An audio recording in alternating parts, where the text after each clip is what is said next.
I just wanted to give you guys an update to this issue on the dam in Colombia. The president of Colombia has spoken and addressed the issue, a man named Juan Manuel Santos, and it is not good news. He had asked for reports to be submitted to him about what was going to be done to protect the people downstream. And based on those reports, he has redirected their efforts to solely protecting the people downstream. The dam itself is beyond help. There's really not much more than can be done, and I just wanted to zoom back out here real quick to show you something. We're going to show you this in radar to get these clouds back, but I don't know if you can see all of these clouds right here. All of this moisture in the region, this is what the problem is.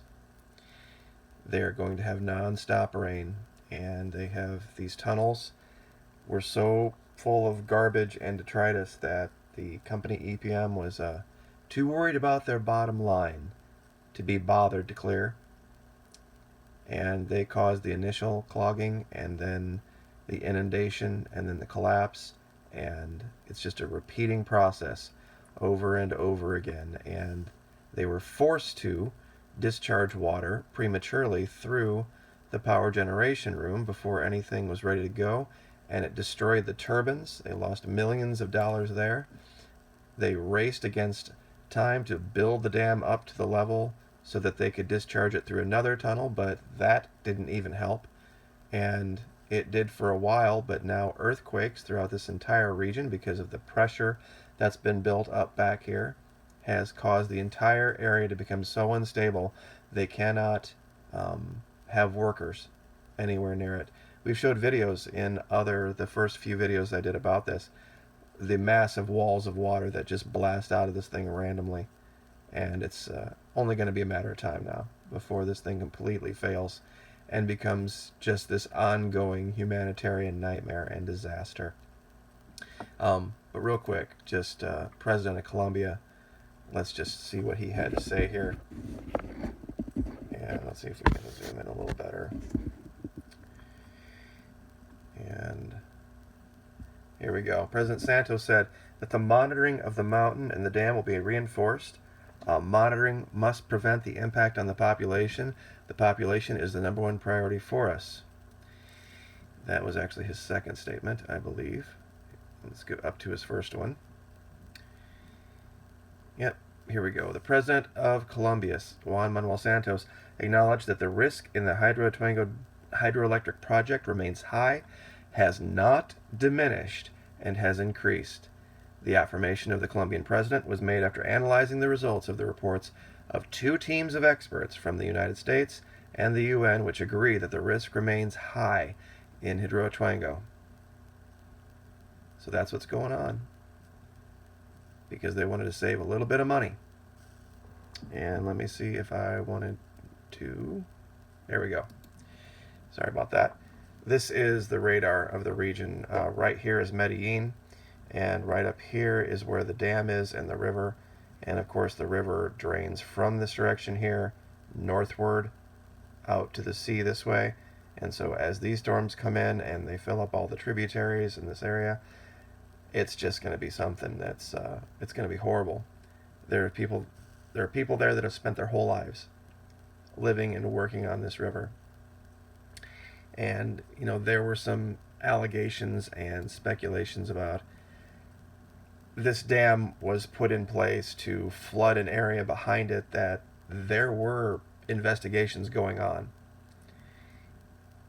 finding these mass graves from these paramilitaries. And they said, can we please wait to do this until these investigations are complete and we find our loved ones and we remove them before you flood that area? And they said, no, we're just going to go ahead with it. And they did. And they did it very quickly, and they did it very cheaply. And now this is the price they are paying. And of course, our mainstream media has absolutely nothing to say about it whatsoever. But it's, I was watching a video earlier, another contributor, not a contributor, I apologize, another creator on YouTube and on Patreon. talking about all of the false alerts and all of the false alarms that have gone off in the United States recently, and how it might be them gauging our behavior and how we react to it. It's ironic because here they actually have a real disaster going on, a real ongoing, unmitigated, just tragedy, really. And they won't say a word about it. We have nothing but false alerts. They have a real alert, and nobody knows about it unless you're here. You're absolutely here. Some people have actually covered it by accident by talking about other things. But it just seems to me that, and maybe it's just me, that South America doesn't seem to exist in the news. No one wants to talk. I mean, unless it's about immigration to the United States, they'll talk about Syria, and they'll talk about Europe, and they'll talk about places that people have never heard of and will probably never visit in their entire life. But someplace 5 hours south of us, you could go for a weekend, nobody reports on. But it's, I brought up real quick, let's see if we can get this thing to load. Google Earth Pro. This might be a fool's errand to try to do this now, but Barranquilla out here, this is where that river ends. You can slide up through here and zoom out, and you can see all of the little communities, and of course it's going to jump around on me, that are along this river. It's horrible. It's absolutely horrible. The thousands and thousands of lives all along this river that are going to be destroyed. All because they wouldn't clear away some brush. All because they had to hurry. They had to hurry to cover up their dirty deeds. And now this country is going to pay for it. And the last thing I'll leave with is this. And I know it doesn't sound like it's relevant, but to my mind it is, having watched the region. What happened to the whole story about after the election, Venezuela was going to completely fall apart? Remember how everyone said, they're just right now on the brink. It's going to be next week. They're going to completely fall apart and everything's going to go to hell and their currency is worth less than World of Warcraft gold and all this stuff. Yet they still go on. Get up every day, they go to work, and they figure it out. And they have. And these new U.S. sanctions, the world is even saying now they're illegal.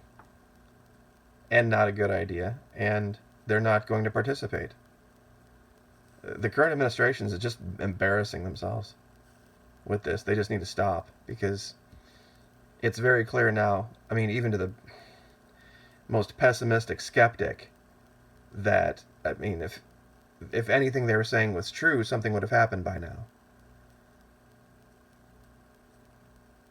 They're trying to stop anyone from financing them or loaning it. They don't even care anymore. They don't. They have allies in India, Bolivia, Ecuador, Cuba, China, Russia, Pakistan, and we still, to this day, buy oil from them. So, like I said, everything the channel told you were there problems? Yes. In certain areas? Yes. Was it because of poor management on the part of Caracas? No. It was because of a coordinated attack that failed by the U.S. and its allies to turn Venezuela into another Argentina or another Brazil. And look at Argentina, Brazil, and Colombia. And look at the crap they're going through now. It ain't much better. So, I guess I'll just leave it there and let you guys decide for yourself. You guys can go to, if you use Chrome, you can go to Telesur, you can go to Columbia Reports, or any of these places, and it will automatically translate it for you. So, you can read these in English for yourself and make your own judgments, but a lot going on around the world that no one's reporting in the mainstream media, and I hope that we can continue here to, enlighten at least, and give you the information for yourself that no one seems to think that you are entitled to. So, like, share, subscribe, and we'll see you next time. Thank you.